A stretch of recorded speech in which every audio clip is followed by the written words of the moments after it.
இந்த உண்மைக்கெல்லாம் விளக்கம் கொடுத்தோம்னா தெளிவாகுங்க. ஆனா இந்த வதந்திக்கெல்லாம் விளக்கம் கொடுத்தேன்னு வைங்களேன், அதெல்லாம் உண்மையாயிரும். தளபதியை ஒரு ஸ்டேஜில் சொல்லியிருக்காருங்க.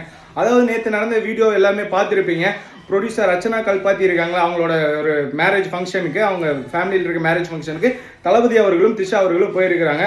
அவங்க வந்துட்டு உடனே நியூஸ்காரர் இறங்கிட்டான். இந்த அவச்சூல் நியூஸு, சன் நியூஸு, அவன் வந்துட்டு ஒரே காரில் வராங்க, மேட்சிங் ட்ரெஸ் போட்டு வந்திருக்காங்க, இந்த டைவர்ஸ் பெட்டிஷன் வந்த டைமில் இவங்களாம் இப்படி போயிட்டு இருக்காங்க அப்படின்னு இந்த மாதிரி நியூஸ் போட தெரிஞ்ச உனக்கு 2.5 வயசு பொண்ணு இளைஞரணி ஒன்றிய செயலாளர் ஒரு ஊரில் வந்து பாலியல் வன்கொடுமை பண்ணி கொன்னான்.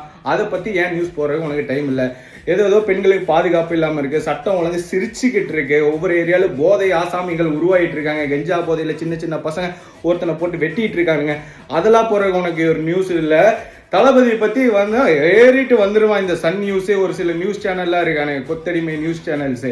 அவங்களுக்குலாம் என்ன தெரியுமா, தளபதி பற்றி போட்டால் ட்ரெண்ட் ஆகணும், இல்லாட்டி இதை வந்து பார்த்தாருன்னா ஸ்டாலின் சார் குஷியாகி உங்களுக்கு வந்துட்டு ஏதோ பார்த்து ஒரு 200 300 சேனலுக்கு விற்பத்தி பண்ணி கொடுப்பாரு, அற்பத்தி பண்ணி கொடுப்பாருன்னு சிம்பத்தி கிரியேட் பண்ணிட்டு இருக்க இந்த நியூஸ் சேனலுக்குலாம் ஒன்று சொல்லிக்கிறேன். இந்த மாதிரி நியூஸை ஃபஸ்ட்டு தவிர்த்துக்கோங்க.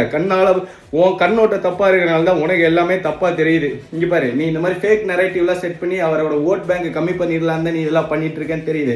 ஆனால் ஒன்று சொல்கிறே, அவர் இப்போ ட்ரெண்டிங் ஆனதுக்கப்புறம் நாங்களாம் வந்து ரசிகர்களாக இல்லைடா, அவரோட கஷ்டமான டைம்லேருந்து நாங்களாம் வந்து ரசிகர்களாக இருந்து இப்போ வந்து தொண்டர்களாக இருக்கோம். சரியா?